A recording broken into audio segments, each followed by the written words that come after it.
करने वाले हैं फिगर्स ऑफ स्पीच, जो कि आपका सबसे पहला मतलब इजी सा टॉपिक है आज के हमारे सेशन का। सबसे पहला जो फिगर ऑफ स्पीच होता है दैट इज एलिटरेशन। ये आप बहुत पहले से पढ़ते हुए आ रहे हो, सो पता ही होगा। इसमें क्या होता है, जो किसी भी वर्ड का फर्स्ट लेटर है वो रिपीट होता है, ठीक है। पूरे सेंटेंस में वर्ड्स का मतलब कॉन्जिक्यूटिव वर्ड्स का जो फर्स्ट लेटर है दैट रिपीट्स इटसेल्फ, ठीक है। अब ऐसा नहीं है कि लगातार ही बिल्कुल आने चाहिए, इसमें बीच में एक दो वर्ड्स का जैसे बाय द हो गया, इसमें छोटे मोटे वर्ड्स का गैप आ सकता है, बीच में इज़ामार हो सकते हैं, तो उससे कोई दिक्कत नहीं है। नेक्स्ट है रिपीटेशन।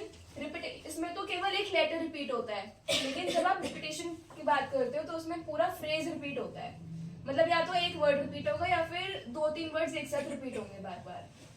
जैसे यहाँ पर क्या रिपीट हो रहा है, वी आर द और वी आर द, तो यहाँ पर फ्रेज रिपीट हो रहा है। लेकिन कहीं पर अगर वर्ड भी रिपीट होगा किसी एक ही सेंटेंस में तो हम उसे रिपीटेशन कहेंगे। अब मैंने एक ही सेंटेंस में क्यों बोला, क्योंकि नेक्स्ट एग्जांपल देखो, नेक्स्ट इज एनाफ्रा। एनाफ्रा में क्या होता है, डिफरेंट सेंटेंसेस में जो फर्स्ट फ्रेज है, मतलब स्टार्टिंग की जो फ्रेज है या फिर जो वर्ड है वो सेम होता है, वो रिपीट होता है। तो इसलिए एनाफ्रा में तो आपको याद रखना है कि डिफरेंट सेंटेंस होने चाहिए, और रिपीटेशन में सेम सेंटेंस होना चाहिए जिसमें फ्रेज या फिर वर्ड रिपीट होगा। एनाफ्रा में स्टार्टिंग में रिपीट होता है केवल डिफरेंट लाइंस में। जैसे यहाँ पर माई लाइफ इज, जैसे my life is my inspiration, तो इसमें पूरा ही रिपीट हो रहा है माई लाइफ इज माई। यहाँ पर भी सेकंड वाले में my life is my and third वाले में माई लाइफ इज माई गोल, ठीक है। तो ये तीन थे, अब हम नेक्स्ट करते हैं। Okay, so the next is simile. Simile में क्या होता है, हम दो चीजों को कंपेयर करते हैं विद यूजिंग एज और लाइक। दो वर्ड्स का हम यूज करते हैं, या तो लाइक का या फिर एज का। सबसे पहले एग्जांपल है she works like a sloth. अब शी कोई पर्सन है और स्लॉथ, इन दो चीजों के बीच में कंपैरिजन हो रहा है। और कंपैरिजन क्या हो रहा है, इन दोनों में कोई एक सेम क्वालिटी होगी कि दोनों ही बहुत स्लो काम करते हैं, तो इसलिए she works like a sloth. क्योंकि स्लॉथ जो होता है वो एक बहुत ही लेजी एनिमल है, बहुत स्लो चलता है, तो इसलिए हमने बोला है she works like a sloth. इसका मतलब है कि जो पर्सन है शी, वो भी बहुत ही स्लो काम करती है, ठीक है। Next is J is always as busy as a bee. तो अब नेक्स्ट करते हैं, दैट इज मेटाफर। मेटाफर में भी कंपैरिजन होता है, बट उसमें हम एज और लाइक इन दोनों ही वर्ड्स का कोई भी यूज नहीं करते। तो कंपैरिजन विद यूजिंग एज और like simile, and comparison without using as और लाइक इज मेटाफर। मेटाफर में क्या होता है, विदाउट यूजिंग एज और लाइक हम कंपेयर करेंगे, जैसे कि life is a stage. Life और स्टेज को कंपेयर करा गया है। अब कैसे कंपेयर करें, जैसे स्टेज है, तो किसी भी स्टेज पर नए नए कैरेक्टर्स आते रहते हैं, they play their role and they move on. ऐसे ही हमारी लाइफ में भी बहुत सारे न्यू कैरेक्टर्स आते रहते हैं, they play their role and they move on and we move on too. Next is hyperbole. इसको बहुत लोग हाइपर बोल देते हैं, that is wrong pronunciation, it's hyperbole, ठीक है। हाइपरबोली में क्या होता है, किसी भी चीज को बढ़ा चढ़ाकर बोलना। एक्चुअली हमने वो काम इतनी बार करा नहीं होता है जितनी बार हम उसको करने का दावा करते हैं।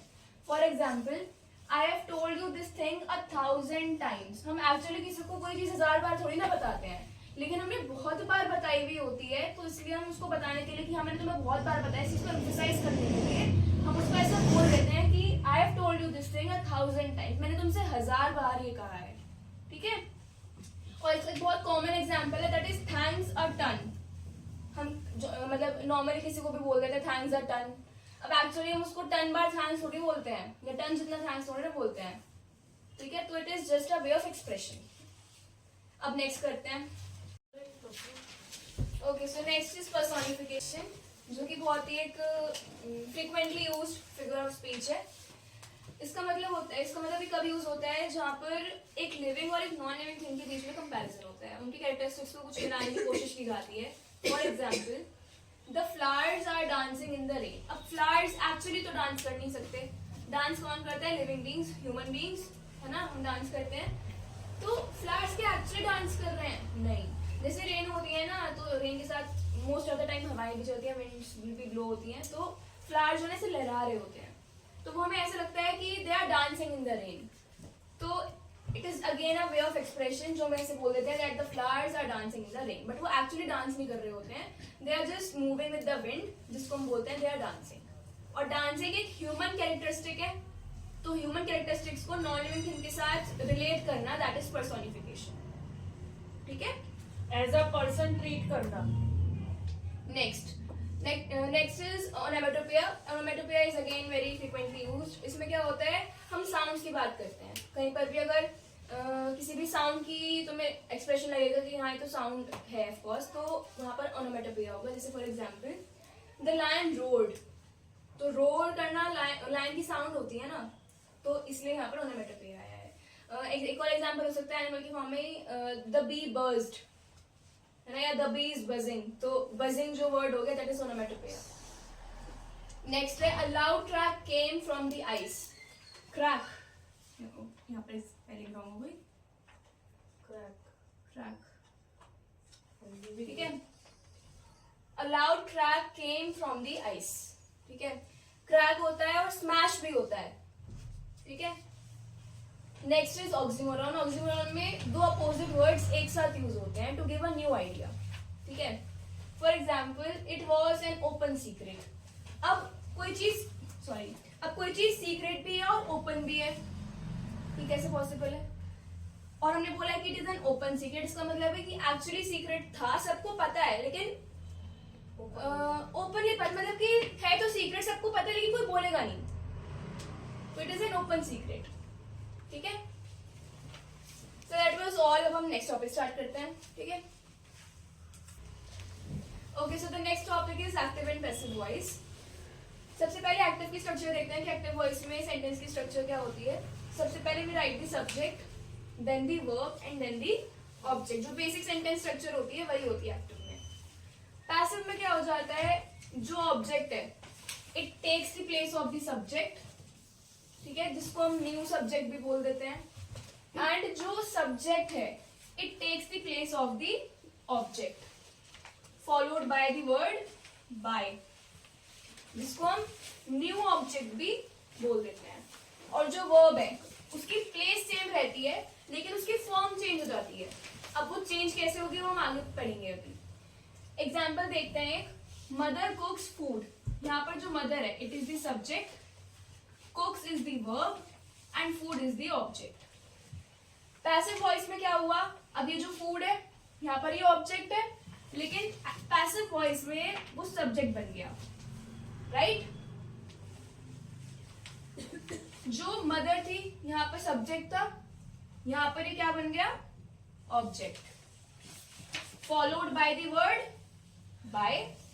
और जो वर्ब है उसकी प्लेस सेम है, सब्जेक्ट और ऑब्जेक्ट के बीच में आ रही है, लेकिन जो फॉर्म है वो चेंज हो गई। यहाँ पर कुक्स था, यहाँ पर इज कुक्ड हो गया। अब ये फॉर्म कैसे चेंज होती है वो मैं आपको बताती हूँ।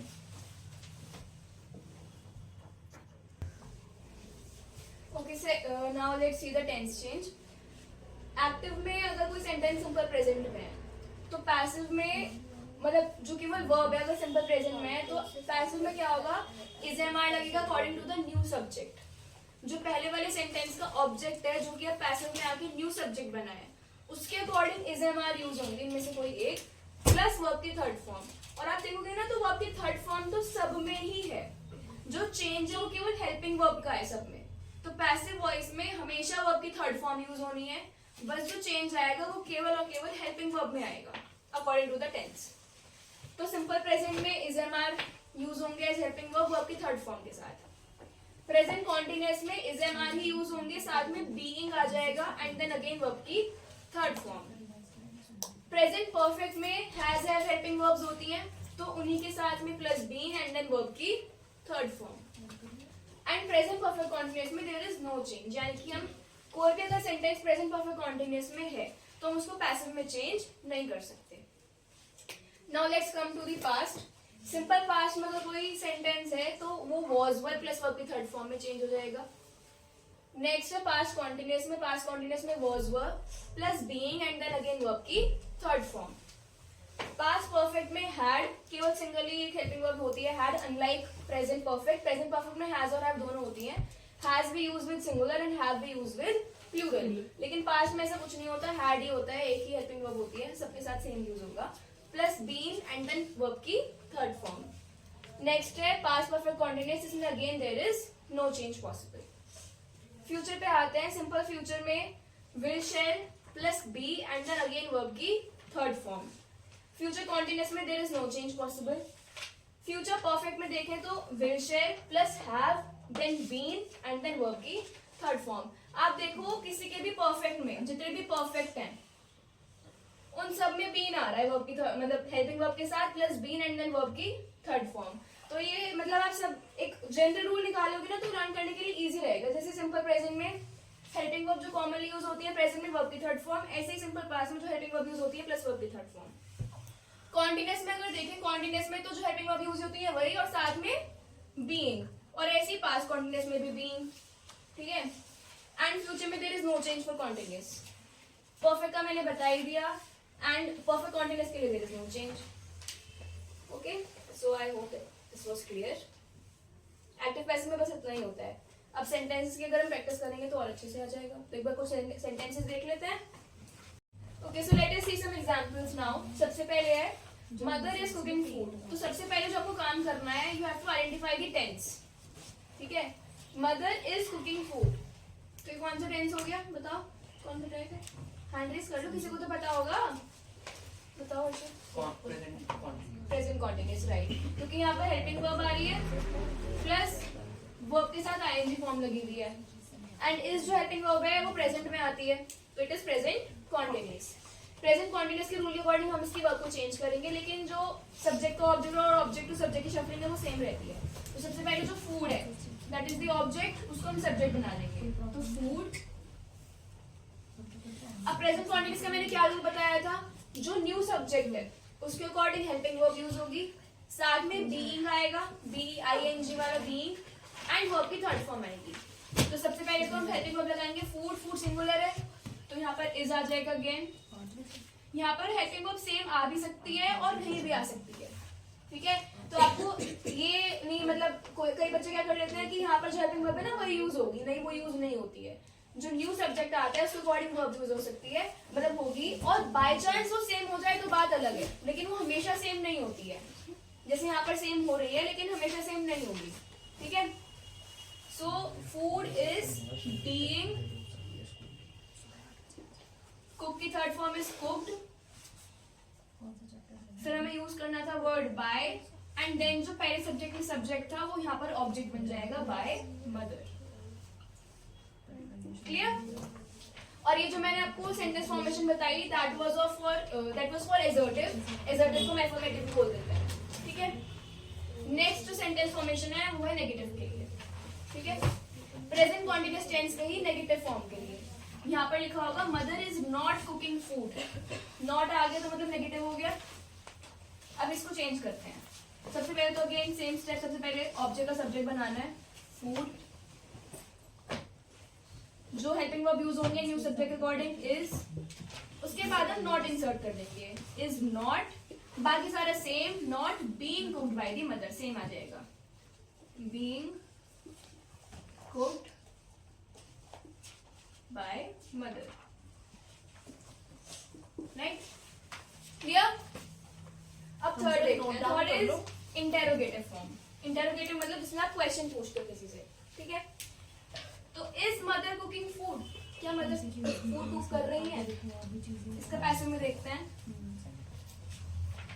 हेल्पिंग, अब इसमें क्या होता है इंटरोगेटिव में, you have to use the helping verb first and then the subject या ऑब्जेक्ट, न्यू सब्जेक्ट जो भी आपको यूज करना है।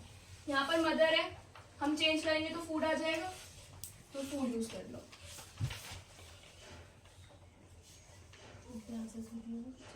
अब फूड के अकॉर्डिंग पहले वर्ब लगाओगे, फूड सिंगुलर है तो पहले इज आ जाएगा, is food, again then being आएगा, सेम है, being cooked by mother.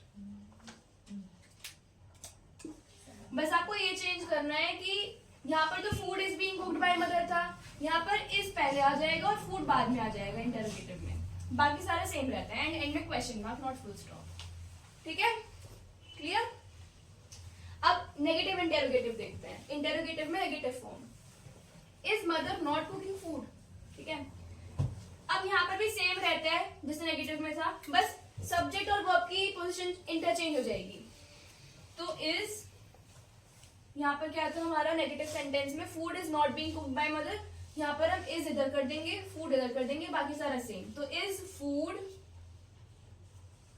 Not being cooked by mother. सबको समझ में आ गया?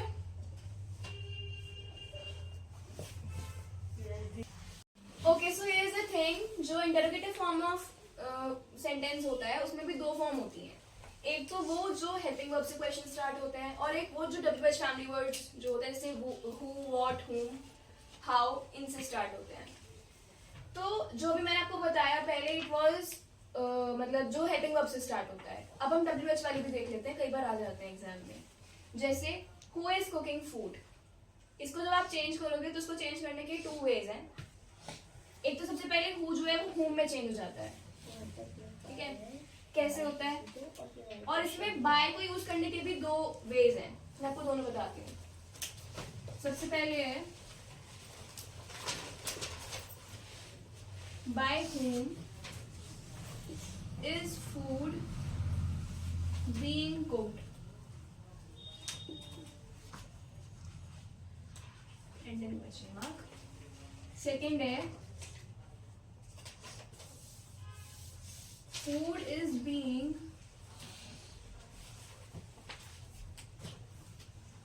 cooked by whom?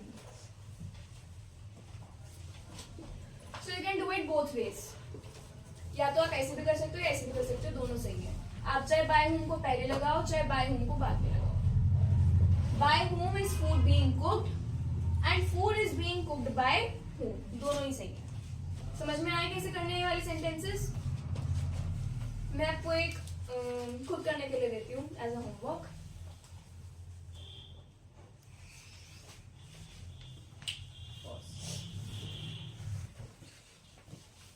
Okay, so goes like who is playing cricket? इसका पैसिव फॉर्म में क्या होगा? Comment down, okay?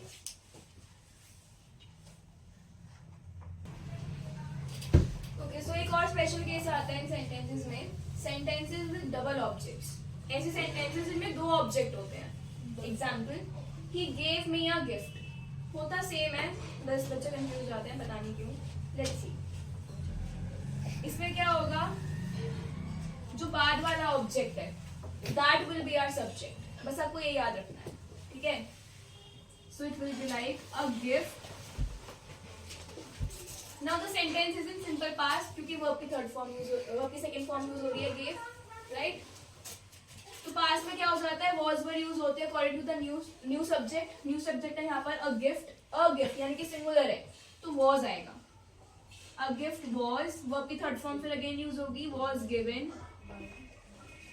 अब किसको गिफ्ट मिला है? me, मुझे, तो it will be to me। A gift was given to me and by, जो हमारा एक्चुअल सब्जेक्ट था और जो न्यू ऑब्जेक्ट में कन्वर्ट हो जाएगा, by him, he का him हो जाएगा, okay? So a gift was given to me by him, right?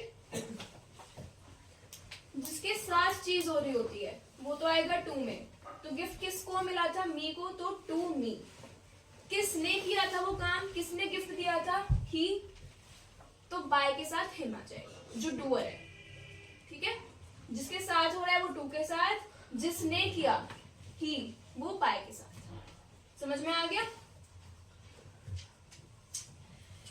एक एग्जाम्पल और लेते हैं, वो तुम लोग करना।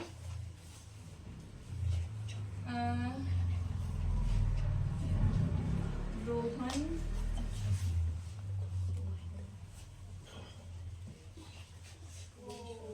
will give you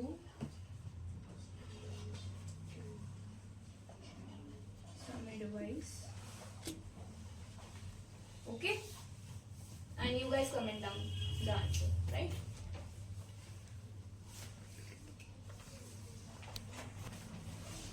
Okay, so एक एग्जाम्पल मैं और देती हूँ, उसका आंसर आप लोग करना। Rohan will give you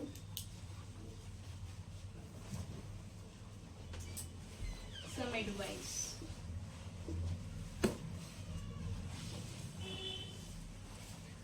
You guys comment down the answer.